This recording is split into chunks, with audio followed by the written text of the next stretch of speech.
why Dostoevsky is widely considered to be a master, if not the master, of fiction about the human condition, psychological fiction.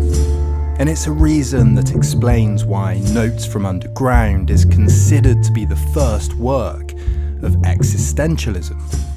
To understand this, we have to think of the modern Western world as starting from a kind of year zero that began with philosophers like Kant and events like the French Revolution in around the 18th century. Kant's philosophy, published in the second half of the 18th century, argued that humans were inherently rational creatures, that the very structure of our brains allowed people to do things like maths naturally. For Kant, humans could understand the world of their own accord.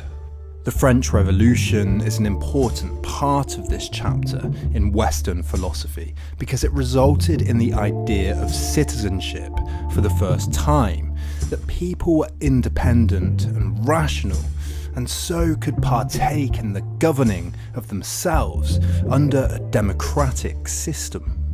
This is an almost criminal summary, but it's important to understand this, to understand the context that Dostoevsky was writing in.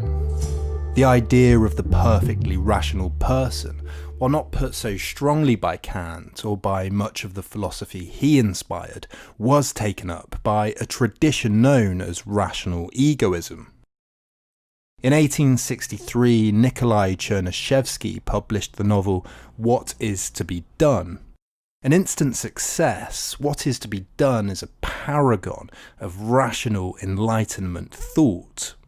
The rational egoists and the characters of the novel argued that if people simply rationally calculated what was in their own self-interest and acted accordingly, each person's self-interest would balance the others out. This was similar to Smith's invisible hand of the market, supply and demand. And if all this happened, a utopia would develop. Humans aren't or shouldn't be altruistic, he argued. I might help you, but only if it benefits me in some way, only if it pleases me. Dostoevsky was so disgusted by the novel that in 1864 he wrote his second novel, Notes from Underground, as a response.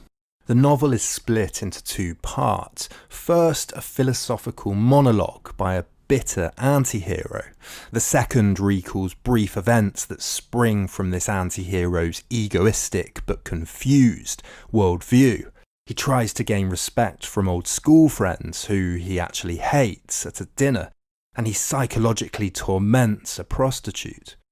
But Dostoevsky's primary concern is this: rational egoism is dangerous. People aren't rational.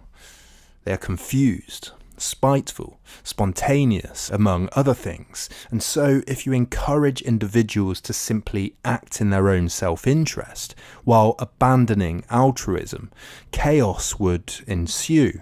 He argues that men don't know what's in their self-interest. They run off to war or desire that which is harmful to them, and, as the Underground Man says, it's sometimes very pleasant to smash things up.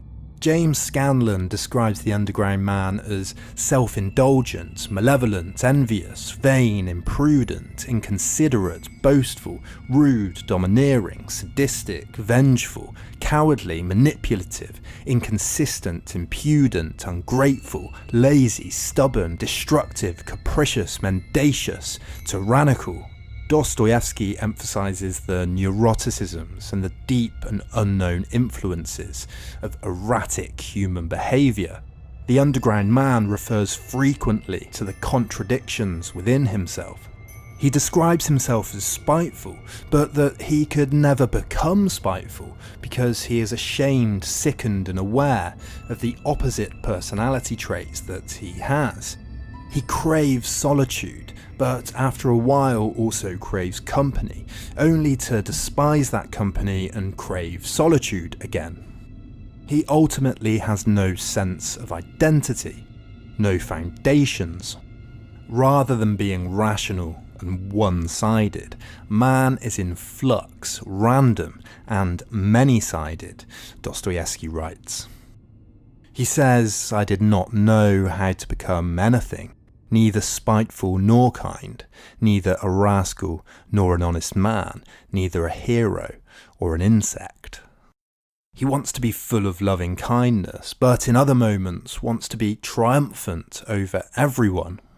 While another philosopher of the Enlightenment, Hegel, in the spirit of Kant, argued that irrationality and contradiction would be worked out by the inexorable march of rationality and history, Dostoevsky challenges this with the ultimate contradiction.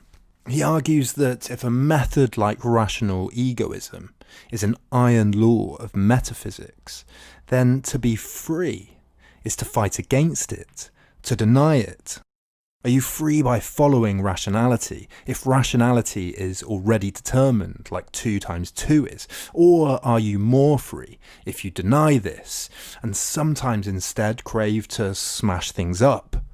He says that man may seek honour, peace and prosperity rationally, but what man really wants more than anything is to express his own sweet, foolish will, even if it's irrational.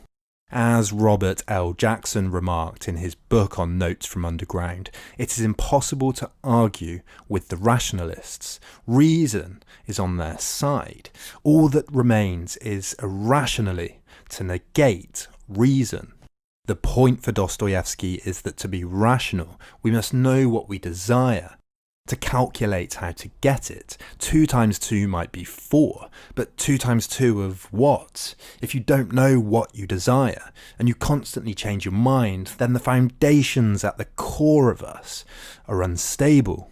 What's powerful about this insight, as Dostoevsky himself argued, is that we will be irrational, we'll go mad, just to prove that we're free.